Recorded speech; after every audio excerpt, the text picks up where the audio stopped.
नमस्कार दोस्तों, स्वागत है आपका जस्ट यूपीएससी में।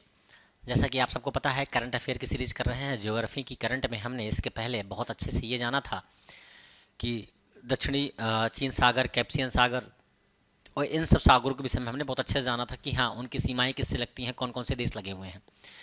निरंतर तीसरी ला लीना घटना के विषय में आज हम लोग जानेंगे। ठीक है, हाल ही में ऑस्ट्रेलिया के मौसम विज्ञान ब्यूरो ने भविष्यवाणी की थी कि ला नीना की लगातार तीसरी घटना हो सकती है, जिससे विभिन्न देशों में असामान्य मौसमी प्रभाव पड़ सकता है। वर्ष 2022 का ला नीना एक विस्तृत अवधि है। ऐसा वर्ष 1950 में इसके पहले आया था या शुरू हुआ था, और वर्ष 1973 और 76 में, वर्ष 1998 और 2000 के लगातार ला लीना वर्ष थे। ठीक है, ये आपका कुछ डायग्राम है, लेकिन हम उसको बाकायदे बहुत अच्छे से समझेंगे। तापमान के उतार चढ़ाव से रिलेटेड ही सारी चीज़ें हैं, वो बहुत अच्छे समझ लेंगे। ला लीना और जो हुआ ला लीना और अल लीनो, जिसे लिखते हैं ना, ला लीना इंग्लिश में और एल लीनो, ये वही है आपका ला नीना और एल नीनो। सामान्य स्थिति की बात करें तो समान अवस्था में, अर्थात एल नीनो और ला नीना ना होने की स्थिति में व्यापारिक पवने, आपने पढ़ा होगा व्यापारिक पवने, उष्णकटिबंधीय प्रशांत महासागर की सतह पर पूर्व से पश्चिम की ओर चलती हैं। ध्यान से सुनिएगा, कब ऐसा होता है कि जब समान अवस्था की बात करें, अगर अर्थात ला लीना और एल नीनो अगर दोनों ना हो, जब दोनों ना हो, तब व्यापारिक जो पवनें होती हैं वो उष्णकटिबंधीय प्रशांत महासागर में, प्रशांत महासागर की सतह पे बात कर रहा है, तो वो चलेंगी कैसे? वो चलेंगी पूर्व से। चलेंगी कहां से? पूर्व से पश्चिम की तरफ। ठीक, ये पूर्व हो गया आपका और ये पश्चिम हो गया आपका।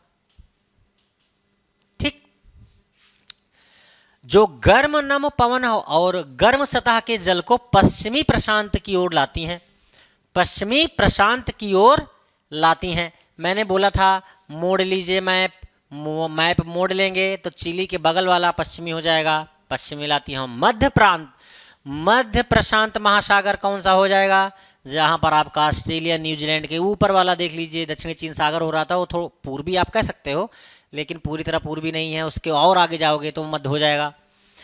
तो पश्चिमी प्रशांत महासागर में गर्म समुद्री सतह का तापमान वायुमंडल में गर्मी और नमी को पंप करता है। तो पश्चिमी, मैंने बताया चिली और अमेरिका के इस साइड वाला, जैसे ये बना हुआ है ना ऐसे करके, तो इस साइड अमेरिका के मैप करोगे तो वो पश्चिम आ जाएगा, और ऐसे करके नीचे आओगे तो ये आपका जो जहाँ पर अटलांटिक महासागर बीच से निकला हुआ है यस बनाता हुआ, उस साइड का क्षेत्र आपका अटलांटिक का है। उसके बगल में अगर आप द्वीप को पार करके जाएंगे तो पश्चिमी आएगा, ना कि पूर्वी आएगा। ध्यान से सुनिएगा, वो पश्चिमी है। ठीक है, तो वही कह रहा है कि पश्चिमी प्रशांत महासागर में गर्म समुद्री सतह का तापमान वायुमंडल में गर्मी और नमी को पंप करता है। वायुमंडलीय संवाहन के रूप में जाने जाने वाली प्रक्रियाओं से गर्म हवा वायुमंडल में ऊपर उठती है। यदि हवा पर्याप्त रूप से नम है तो विशाल क्यूमेल लोनबस, बहुत कठिन, ये बेसिकली बादल बनने की एक प्रक्रिया है। क्यूम लोमबस, ये बादल बनने की प्रक्रिया है, वो बादल बन जाते हैं और वर्षा होने लगती है। जब यहाँ पर उस लेवल की वर्षा होगी तो ऑब्वियस सी बात है कि अदर साइड में क्या बरसात होगी। तो सतह पर पश्चिम की ओर बढ़ने वाली हवाओं के साथ पश्चिम में उठने वाले और पूरब में गिरने वाली हवाओं के पैटर्न का जो वाकर सर्कुलेशन होता है, बेसिकली वाकर 3 प्रकार का सर्कुलेशन करता है, 30 पर, 60 पर और 90 पर। ठीक है, इसके मध्य में आपका 45 आ जाता है, और 45, 30, 45, 60 और 65 के बीच 75 भी आ जाता है। तो हम लोग इनको आल्सो इसी में कंसीडर कर सकते हैं। किसी को कुछ समझ में ना रहा हो तो मत समझे, क्योंकि जियोग्राफी का बेसिक कॉन्सेप्ट है, आपने नहीं पढ़ा है तो उसमें हम कुछ नहीं कर सकते हैं। ठीक है, ये करंट की बात है, जितना हमसे हो पाएगा हम यहाँ पर डिस्कस करवाएंगे। ला लीना की बात करें तो स्पेनिश भाषा में ला लीना का अर्थ होता है छोटी लकड़ी।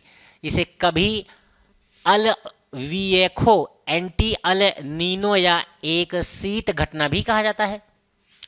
हम ला लीना की घटना की बात करें तो एल नीनो के बाद की जो घटना होगी ला लीना होगी। घटनाएं पूर्व मध्य विश्वतीय प्रशांत महासागर के क्षेत्र में औसत समुद्री सतह तापमान से निम्न सतह, मतलब कि एक उच्च सा तापमान, उच्च वायुदाबीय तापमान से निम्न वायुदाबीय तापमान का घोतक होता है। इसे समुद्र की सतह के तापमान में कम से कम 5 क्रमिक त्रयमास 3 मास की बात कर रहा है में 9 फ़ारेनहाइट से अधिक कमी द्वारा दर्शाया जाता है। आगे क्या कह रहा है, जब पूर्वी प्रशांत महासागर में जल का तापमान, अब पूर्वी प्रशांत महासागर की बात हो रही है तो ये हो रही है चीन और ऑस्ट्रेलिया के ऊपर की बात के साइड के जो प्रशांत महासागर है वहां पर।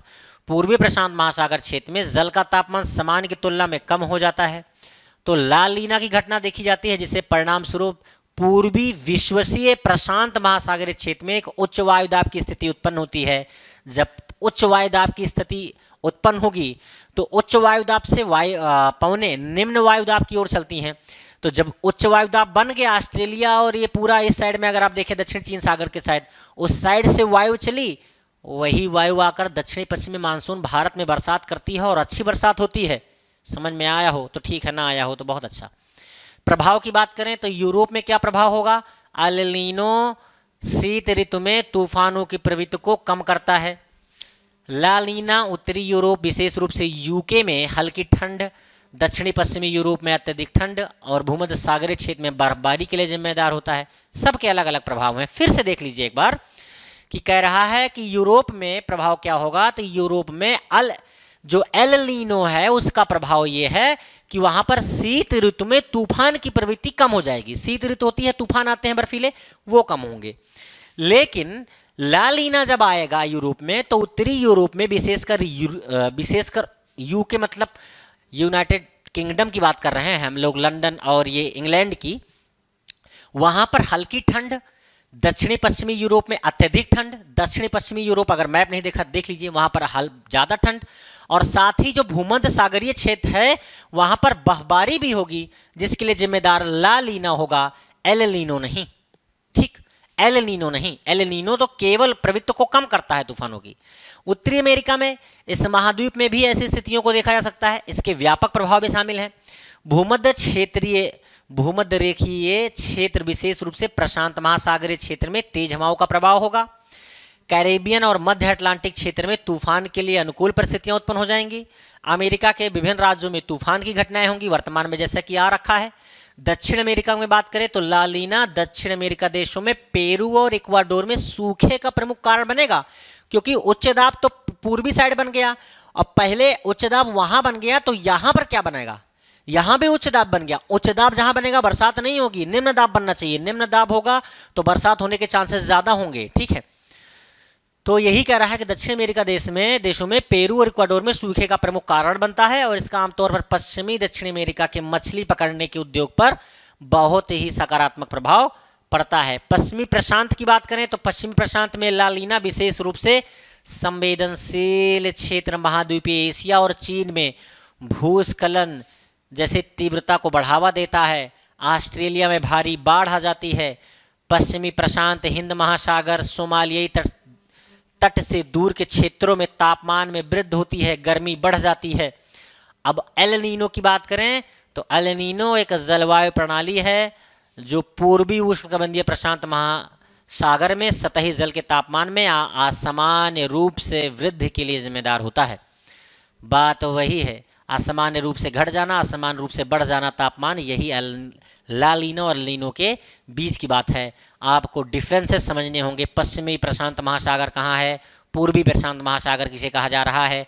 अगर ये समझ में नहीं आ रहा तो ये पूरा लेक्चर आपके लिए बेकार है। आप इसको देखिए मत, स्किप कर दीजिए, वरना आप मैप खोलिए, देखिए पूर्वी प्रशांत महासागर, दक्षिणी प्रशांत महासागर, एल नीना, ला लीना, फिर यहाँ से पढ़िए, तब मज़ा आएगा। ठीक है, एल नीनो दक्षिणी दोलन एंसो नामक एक बड़ी घटना के उष्ण चरण है। इसकी दर ला लीना की तुलना में अधिक होती है। जैसा कि मैंने पहले बताया था कि ला लीना एल नीनो के बाद आता है। सच्चाई ये है कि ला लीना के बाद एल नीनो आता है आपका। ठीक है, थोड़ा वहाँ से मुझसे बोलने में मिस्टेक हुई, बाकी सारी चीज़ें वही हैं, सब कुछ वही है। बस इतना है कि अगर ला लीना में किसी प्रकार से उच्च वायु दाब क्रिएट हो गया पेरू, इक्वाडोर, चिली इन साइड में, तो बरसात नहीं होगी। बरसात नहीं होगी तो सकारात्मक प्रभाव मछलियों पे पड़ेगा और ऑस्ट्रेलिया साइड, भारत साइड बरसात होने के चांसेस रहेंगे। और ला लीना के बाद एल नीनो जो होती है वो सामान्य घटनाएं होती हैं। मान लीजिए किसी प्रकार की कोई त्रुटि रही हो या बोलने में मुझे लगा हो, आपको लगा हो, तो मैं उन्हीं शब्दों को क्लियर कर दे रहा हूं, आपको एक सीक्वेंस पकड़ाने की कोशिश कर रहा हूं। ला लीना में क्या हुआ, एल नीनो में क्या हो रहा है, ला लीना के बाद एल नीनो आया, एल नीनो में सामान्य घटनाएं हुई, तापमान बढ़ गया और इसकी दर ला लीना की तुलना में अधिक होती है। आगे क्या कह रहा है, प्रभाव हो सकता है महासागरों की बात करें तो एल नीनो समुद्र की सतह के तापमान, उसकी धाराओं की गति, तटीय मत्स्य पालन की ऑस्ट्रेलिया से दक्षिण अमेरिका और उसमें संलग्न अन्य देशों के स्थानीय मौसम को प्रभावित करता है। कुल मिलाकर कहने का ऑस्ट्रेलिया से दक्षिण अमेरिका तक जितने भी प्रकार के मौसम है सब उसके आने से प्रभावित होंगे।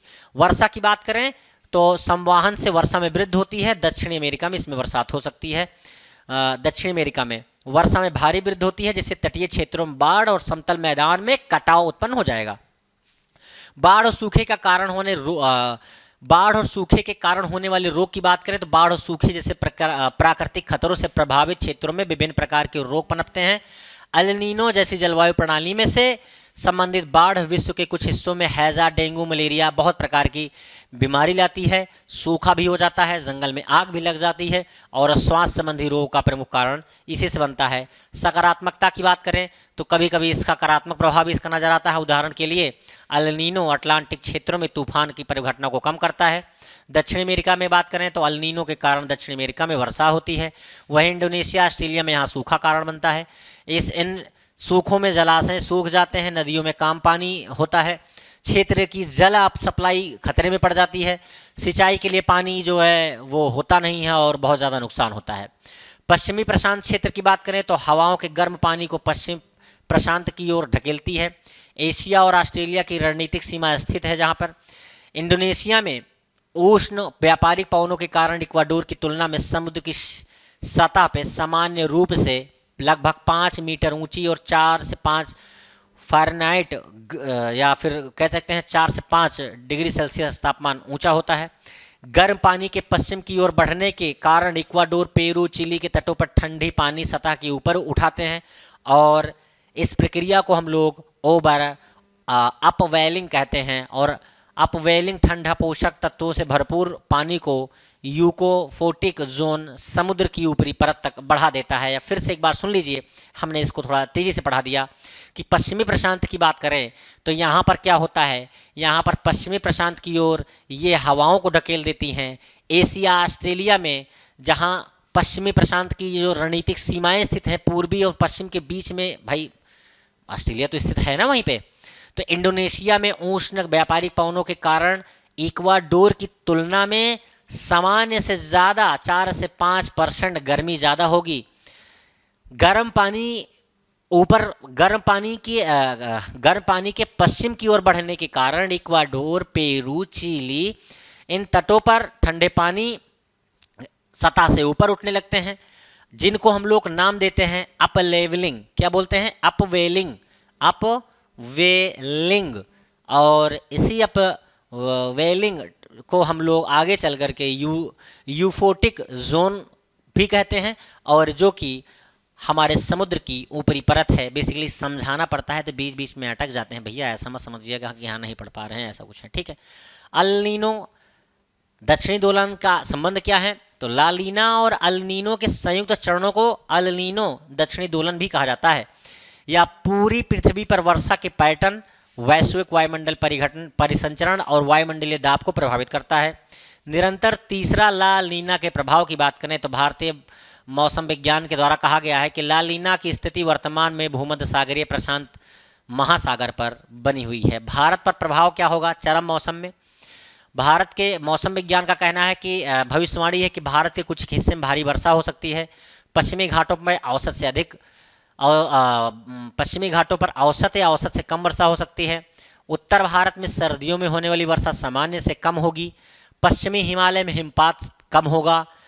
कुछ मैदानी इलाकों में सर्दियों का जो सामान्य तापमान होना चाहिए वो नहीं होगा। उत्तर भारत में लंबे समय तक सर्दी का मौसम हो सकता है। पूर्वोत्तर मानसून के दूसरे भाग के दौरान अधिक वर्षा हो सकती है। और नकारात्मक क्या प्रभाव पड़ेगा कृषि पर? किसानों की खरीफ फसल की बर्बाद हो सकती है। खरीफ फसलों की कटाई सितंबर अंत या अक्टूबर की शुरुआत में शुरू होती है। इससे ठीक पहले जो अगर वर्षा हो गई तो सारी की सारी फसलें बर्बाद हो जाएगी। फसल के साथ बेमौसम वर्षा होने पर किसानों को दोहरा नुकसान होगा। अब साकुराजिमा ज्वालामुखी जापान में है, इसकी चर्चा हमें करना बाकी है, वो हम लोग करेंगे नेक्स्ट लेक्चर में। तो मिलते हैं नेक्स्ट लेक्चर में, तब तक के लिए नमस्कार, जय हिंद।